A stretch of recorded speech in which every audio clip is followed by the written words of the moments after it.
یا ایہا الذین آمنوا کتب علیکم الصیام کما کتب علی الذین من قبلکم لعلکم تتقون صدق اللہ العظیم وبلغنا رسولہ النبی الکریم۔ درود پاک۔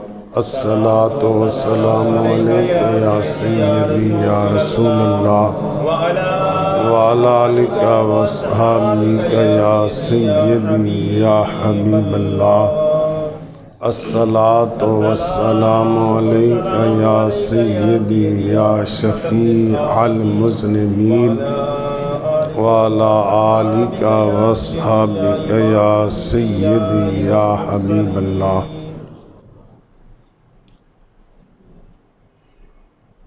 رمضان المبارک کا مہینہ قریب ہے۔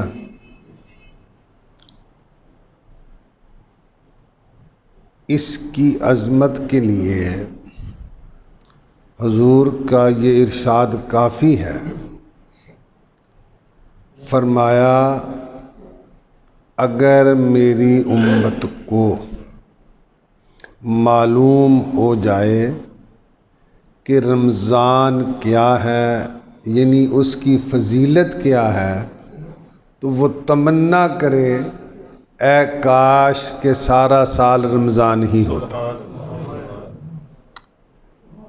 کچھ تو ایک مہینے سے گھبرا جاتے ہیں نا، تو حضور نے فرمایا کہ اگر اس کی فضیلت بندے کو معلوم ہو جائے کہ ایک مہینے میں روزے رکھنے کی کیا فضیلت ہے، تو انسان یہ خواہش کرے کہ اے کاش کہ سارا سال رمضان ہی ہوتا۔ حضور علیہ السلام نے شعبان کے آخری دن یعنی رمضان سے ایک دن پہلے صحابہ کو جمع فرمایا اور رمضان کی اہمیت و فضیلت میں خطبہ ارشاد فرمایا۔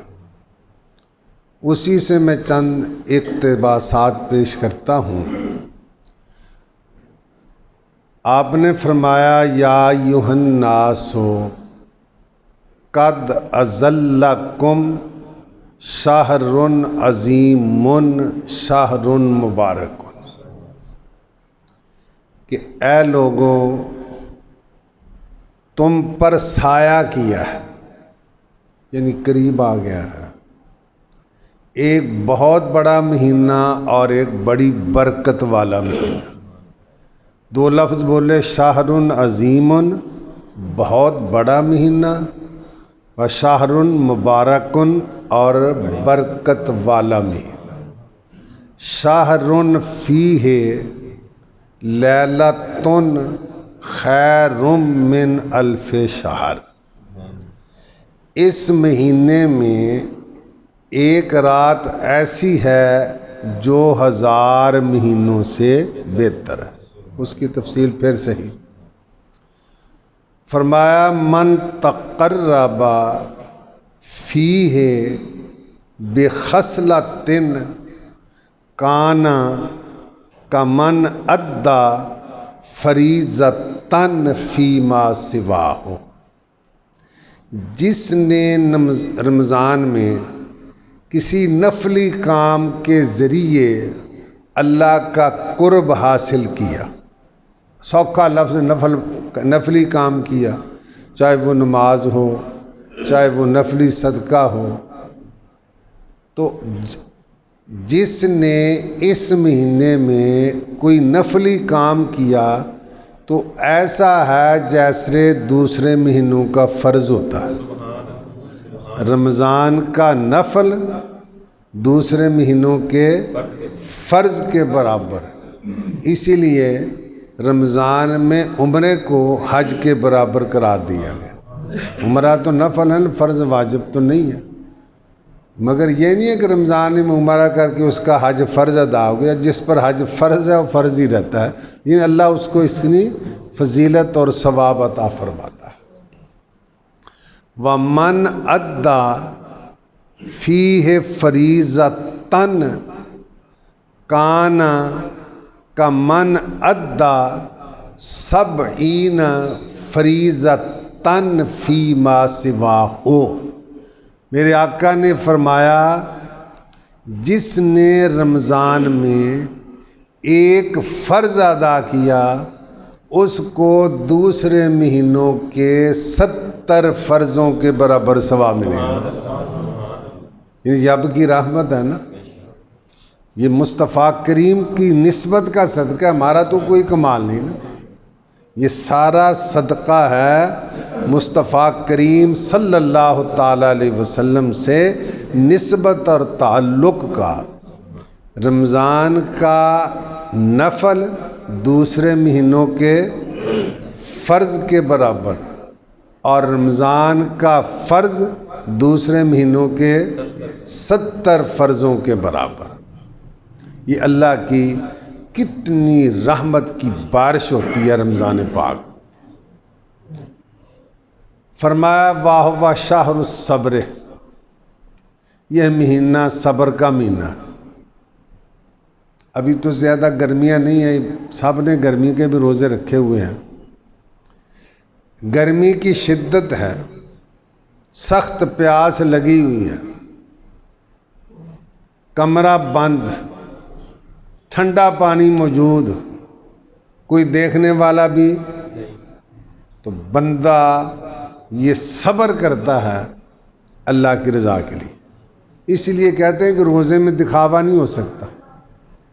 روزے میں کیونکہ جس نے لوگوں کو دکھانے کے لیے رکھنا ہے وہ اکیلے میں کھا پی لیا کرے، کہے میرا روزہ ہے. تو جب وہ تنہائی میں بھی نہیں کھاتا ہے تو اس کا مطلب ہے کہ یہ اللہ کی رضا کے لیے رکھا ہے، بندے کا ایسے کوئی تعلق نہیں ہے. تو فرمایا کہ یہ شہر الصبر ہے، صبر کا مہینہ ہے. وَالصَّبْرُ ثَوَابُهُ الْجَنَّةُ، اور صبر کا ثواب. اور دوسرے آیت قرآن نے ارشاد فرمایا، یہ دیکھیے نا کہ یہ کام کرو تو اتنا ثواب ہے، یہ کرو. تو صبر کے بارے میں، صبر کرنے والوں کے بارے میں اللہ نے فرمایا انما یوفی الصابرون اجرہم بغیر حساب. اللہ صبر کرنے والوں کو بغیر حساب کی عطا فرماتا ہے. تو فرمایا واہ شہر الصبر، رمضان صبر کا مہینہ ہے. والصبر ثوابہ الجنہ، اور صبر کا ثواب جنت. فرمایا وشہر المواسات، یہ غم خاری کا مہینہ ہے، دوسروں کے کام آنے کا مہینہ ہے. ویسے تو ہر مہینے میں کام آنا چاہیے، مگر جس طرح دوسری باتوں کا ثواب رمضان میں زیادہ ہے تو دوسروں کے کام آنے کا ثواب بھی اس میں زیادہ ہے. تو حتی الامکان کسی سفید، میں اکثر کہتا ہوں سفید پوش جو سوال بھی نہیں کر سکتا، ایسے بندے کے بارے میں کسی کو علم ہو تو اس کی خدمت کرنا ہر وقت ہی ثواب ہے، مگر رمضان میں بہت بڑا ثواب ہے. شہر المواسات دوسروں کے کام آنے کا مہینہ ہے، غم خاروں کی غمخاری کا مہینہ ہے. دیکھیے کئی دفعہ عرض کیا صحابہ کی کیفیت ہے. حضور کے پاس مہمان آیا، حضور نے ساری ازواج مطہرات کے گھر پتہ کرایا، مگر مہمان کے لیے کھانا نہیں تھا. اور میں پہلے بھی عرض کرتا ہوں، اب بھی کہتا ہوں کہ حضور کی یہ کیفیت اختیاری تھی، مجبوری نہیں تھی. حضور نے فرمایا الفقر فخری، فقر میرا فخر ہے. لو شئت لصارت مائی جبال الذہب، اگر میں چاہتا تو پہاڑ سونا بن کر میرے ساتھ چلتے، مگر آپ نے اس حالت کو پسند کل جہاں ملک اور جو کی روٹی غذا، کل جہاں ملک اور جو کی روٹی غذا، اس شکم کی قناعت پہلا مالک کونین ہیں، گو پاس کچھ رکھتے نہیں، دو جہاں کی نعمتیں ہیں ان کے خالی ہاتھ۔ تو یہ آپ کا اختیاری تھا، مجبوری اور اضطراری کیفیت نہیں تھی۔ حضور علیہ السلام نے فرمایا میرے اس مہمان کی کون ضیافت کرے گا، کون مہمانی کرے گا؟ ایک صحابی اپنے گھر لے گئے، بیوی سے پوچھا کچھ کھانے کا ہے؟ کہا صرف بچوں کا کھانا ہے۔ آدمی خود تو بھوکا رہ سکتا ہے مگر بچوں کو بھوکا دیکھنا بڑا مشکل ہوتا ہے۔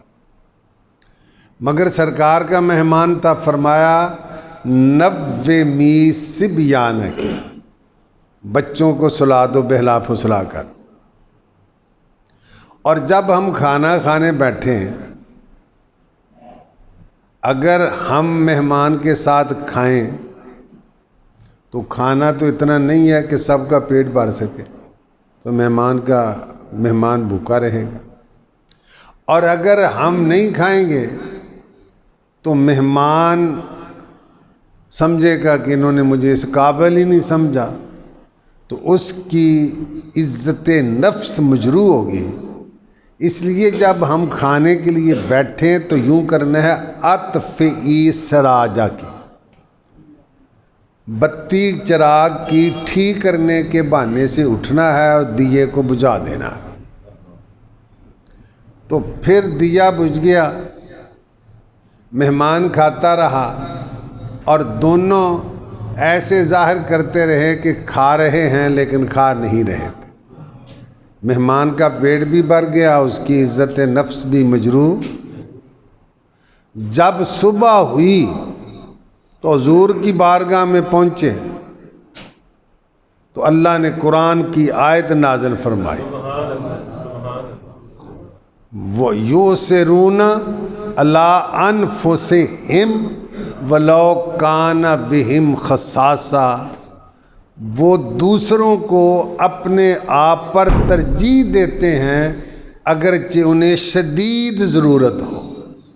وَمَن يُوقَ شُحَّ نَفْسِهِ فَأُولَٰئِكَ هُمُ الْمُفْلِحُونَ، اور جسے بخل کے بچا لیا گیا، کنجوسی سے محفوظ کر لیا گیا، وہی لوگ کامیاب۔ تو یہ اس سے بھی بڑھ کر، یہ بھی بہت بڑھ کر ہے، اس سے بھی بڑھ کر ایک جنگ غالباً جنگ یرموک میں ایک صحابی پانی پلا رہے تھے زخمیوں کو۔ ایک زخمی کے پاس پہنچے پانی پلانے کے لیے، ایک دوسرے زخمی نے آواز دی العطش، یہ جام بلب ہیں، جان سمجھے نا، آخری سام، پانی نہیں پیا، کہا پہلے میرے دوسرے ساتھی کو پلاؤ۔ اس کے پاس پہنچے، تیسرے نے آواز دی العطش، اس نے بھی نہیں پیا بلکہ کہا اس کو پلاؤ۔ جب اس کے پاس پہنچے تو وہ انتقال فرما چکے تھے، اور جب دونوں کے پاس آئے تو دونوں بھی انتقال فرما چکے تھے۔ ایثار کی یہ مثال کہیں مل سکتی؟ صحابہ کرام رضی اللہ تعالیٰ عنہ جو ایثار کیا، قربانی پیش کی ایک دوسرے کے لیے، تاریخ میں ایسی مثال نہیں ملتی۔ بہرحال تو فرمایا شہر المواسات۔ چلو ایک اور بات ہے، ایک محلہ تھا جس میں گلی میں تقریباً چند گھر تھے۔ جو پہلے گھر والا ہے اس کے پاس بکری کا سارا ہے سری۔ اس نے کہا کہ میرا ساتھی مجھ سے زیادہ محتاج ہے، لہٰذا ساتھ والے کو بھیج دیں۔ اس نے کہا وہ زیادہ ضرورت مند ہے، وہ پھرتی پھراتی پھر پہلے کے پاس آ گئی اور پھر سب نے تقسیم کر لی۔ تو ہم یہ توقع کریں کہ جو انعام و اکرام ان پر نازل ہوا تھا ہم پر بھی ہو جائے، تو یہ اللہ کر دے تو وہ اللہ کے لیے تو کچھ نہیں، اللہ تو کسی چیز کا پابند نہیں ہے نا۔ مگر اسباب کی دنیا میں ہم میں ان سے کوئی نسبت ہی نہیں ہے۔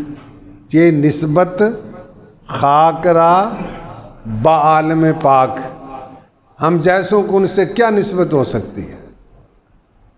تو فرمایا وشہر المواسات، یہ غمخواری کا مہینہ ہے، اور اس مہینے میں روزہ افطار کرانے کی بڑی فضیلت ہے۔ روزہ افطار کرانے کی، جو کسی کو روزہ افطار کراتا ہے جتنا ثواب روزہ رکھنے والے کو ملتا ہے افطار کرانے والے کو ملتا ہے، اور اللہ رکھنے والے کے ثواب میں بھی کمی نہیں کرتا ہے، دونوں کو برابر ثواب دیتا ہے۔ تو اس میں ہم عمل تو اکثر کرتے ہیں، ٹھیک ہے سب کو کھلا، مگر میرا نقطہ نظر یہ ہے، اپنی اپنی سوچ ہوتی ہے کہ جو افطار اپنی خوشی سے آسانی سے نہیں کر سکتے نا ان کو کرانا چاہیے۔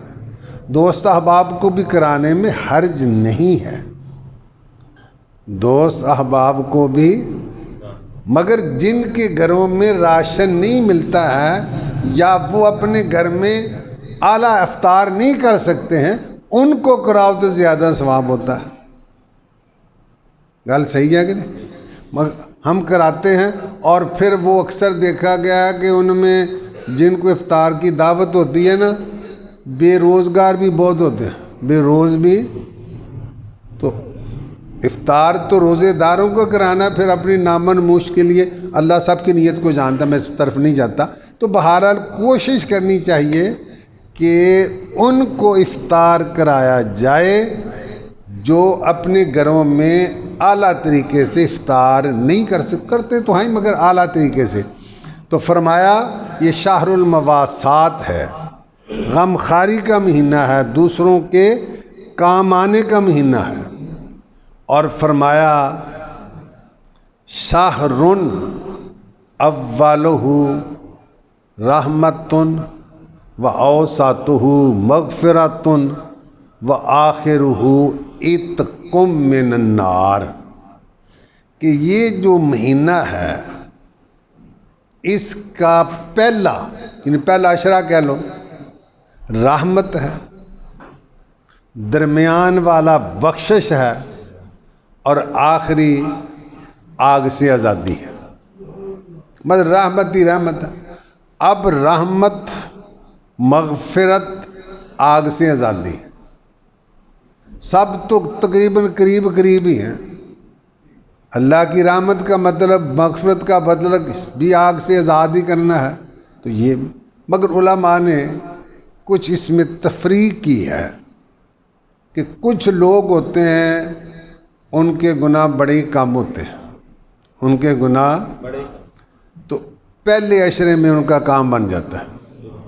کچھ دوسرے درجے کے ہوتے ہیں، پھر جب وہ دوسرے عشرے کے روزے رکھتے ہیں، رمضان کا احترام کرتے ہیں، اللہ ان کو بھی بخش دیتا ہے۔ اور جو زیادہ گناہ گار ہوتے ہیں جب وہ رمضان کے آخری عشرے کے روزے رکھتے، رمضان کے احترام کرتے ہیں، تو اللہ ان کی بھی بخشش فرما دیتا ہے۔ مطلب یہ ہے کہ یہ مہینہ سراپا رحمت ہے، سراسر برکتیں ہیں۔ تو اس لیے حضور علماء فرماتے ہیں کہ حضور نے رمضان سے پہلے ایک دن خطبہ کیوں دیا؟ تاکہ سب کو رمضان کی اہمیت کا احساس ہو جائے اور کوئی اس کا ایک لمحہ بھی وہ غفلت میں نہ گزارے۔ اللہ مجھے آپ کو توفیق عطا فرمائے۔ تو اس لیے حتی الامکان رمضان کا احترام بھی کرنا چاہیے، کیونکہ بعض لوگ آج کل تو، پہلے تو نہیں ایسا ہوتا تھا، چند سالوں سے میں تو بازار کم ہی جاتا ہوں، سرے راہ لوگ کھاتے ہوتے ہیں، کسی کی حیا شرم بھی نہیں ہوتی ہے۔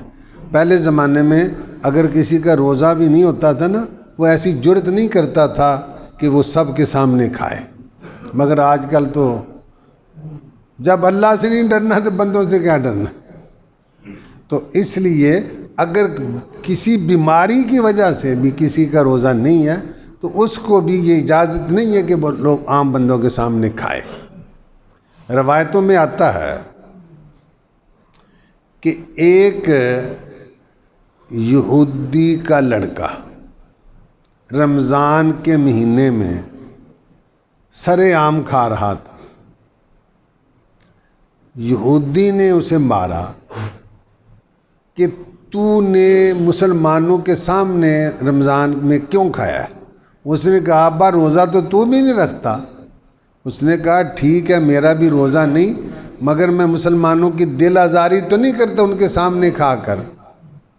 روایتوں میں آتا ہے جب وہ یہودی مر گیا تو کسی نے اسے خواب میں دیکھا کہ وہ جنت میں ٹہل رہا ہے، حالانکہ کافروں کے لیے جنت تو حرام ہے، قرآن کا فیصلہ ہے کہ کافر کی بخشش نہیں، مشرک کی بخشش نہیں۔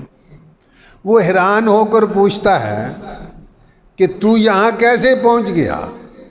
کہنے لگا کہ جو میں نے رمضان کے احترام کی وجہ سے اپنے بیٹے کو مارا تھا، اللہ نے اس کی برکت سے مجھے مرتے وقت ایمان کی دولت سے مالا مال کیا، میں مومن ہو کر مرا ہوں، اس لیے جنت میں ٹہل رہا ہوں۔ تو ایک کافر رمضان کا احترام کرے تو اللہ اس کو محروم نہیں رکھتا ہے، تو مسلمان ہو کر جو رمضان کا احترام کرے گا اللہ اس پر کتنی رحمتیں نازل فرمائے گا، اور جو نہیں کرے گا، حضور علیہ السلام نے فرمایا احضر المنبر،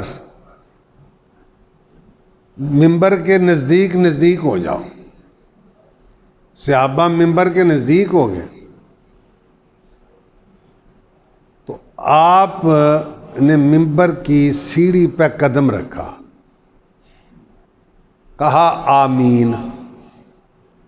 اس کا دوسرا حصہ میں نے پہلے جمعے یا اس سے پہلے جمعے بیان کیا تھا، اس متعلق ایسا بیان کروں گا۔ صحابہ نے عرض کیا یا رسول اللہ، آج آپ نے وہ بات کہی، اس سے پہلے تو کبھی کہی نہیں، کیونکہ آمین کا معنی کیا ہے؟ ہونتے آ جانا چاہیے تھا۔ آمین کا معنی کیا ہے؟ ایسا ہی ہو یا قبول کر، یعنی جب امام دعا کرتا ہے تو آپ کیا کہتے ہیں؟ آمین۔ اس کا مطلب یا اللہ جو امام کہہ رہا ہے اس کو قبول کر لے۔ آمین کا معنی ایسا ہی ہو یا قبول کر۔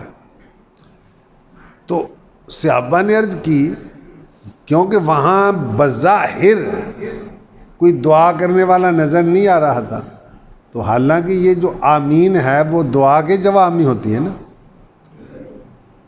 تو حضور علیہ السلام نے فرمایا جبریل آئے اور مجھ سے عرض کرنے لگے کہ وہ بندہ خدا کی رحمت سے دور ہو جس کی زندگی میں رمضان آئے اور وہ جنت میں نہ جائے۔ تو میں نے کہا آمین، میں نے کہا۔ تو غور فرمائیں، جبریل دعا کرنے والے ہوں، مصطفیٰ آمین کہنے والے ہوں، تو اس کی قبولیت میں شک ہوتا ہے؟ اجابت کا جوڑا عنایت کا صحرا، اجابت میں نے قبولیت، اجابت میں نے عنایت میں نے مہربانی۔ اجابت کا معنی یہ اجابت کا جوڑا عنایت کا صحرا دلہن بن کے نکلی دعائے محمد، دلہن بن کے نکلی اور اجابت نے جھک کر گلے سے لگایا، اجابت نے جھک کر، اجابت نے جھک کر گلے سے لگایا، بڑی ناز سے جب دعائے محمد، بڑی ناز سے۔ تو اس لیے اللہ نے ابھی پتہ نہیں آنا ہے کسی کی زندگی کے میں نہیں آنا ہے رمضان، کوئی ہے تو نہیں نا، پر پاکے تو نہیں نا کسی کو آئے گا یا نہیں آئے گا، مگر جس کو بھی اللہ توفیق دے رمضان میں موجودگی کی تو اسے حتی الامکان اس کی برکتوں کو سمیٹنے کی کوشش کرنی چاہیے اور اس کی برکتوں کو حاصل کرنے کی کوشش کرنی چاہیے۔ اور رمضان کا خاص الخاص وظیفہ قرآن کی تلاوت ہے۔ رمضان کا جتنی بھی آسمانی کتابیں نا نسبت ہوگی خاص، ساری رمضان میں نازل ہوئی، تورات، انجیل، زبور، قرآن پاک، جتنی بھی، بلکہ جو چھوٹے چھوٹے صحیفے ہیں نا ان کے بارے میں بھی مذکور ہے کہ ساری کتابیں رمضان میں نازل ہوئی ہیں۔ تو معلوم ہوا کہ رمضان کا اور قرآن کا یا اللہ کے کلام کا آپس میں بڑا گہرا تعلق ہے، رمضان کا اور اللہ کے کلام کا، کیونکہ پھر ساری بیچ آ جائیں گے رمضان کا اور اللہ کے کلام کا گہرا۔ تو اس لیے رمضان میں حتی الامکان، ویسے تو بندے کو چاہیے کہ ہمیشہ ہی قرآن کی تلاوت کرے، پورا سال، پورا تھوڑی کر لیں مگر کرے لگاتار، کیونکہ پہلے میں نے کئی دفعہ آپ کو حدیث سنائی، حضور نے فرمایا احب الاعمال الی اللہ ادومھا وان قل، اللہ کو وہ عمل بڑا پیارا ہے جو ہمیشہ کیا جائے اگرچہ تھوڑا ہو، اگرچہ تھوڑا کرو مگر ہمیشہ کرو لگاتار، تو اللہ کریم اس میں بڑا برکتیں بھی نازل فرماتا ہے اور دل سے بھی وہ زنگ وغیرہ اس سے اترتا ہے۔ حضور علیہ السلام نے فرمایا الصیام والقرآن یشفعان للعبد یوم القیامہ، روزہ اور قرآن قیامت کے دن بندے کی شفاعت کریں گے۔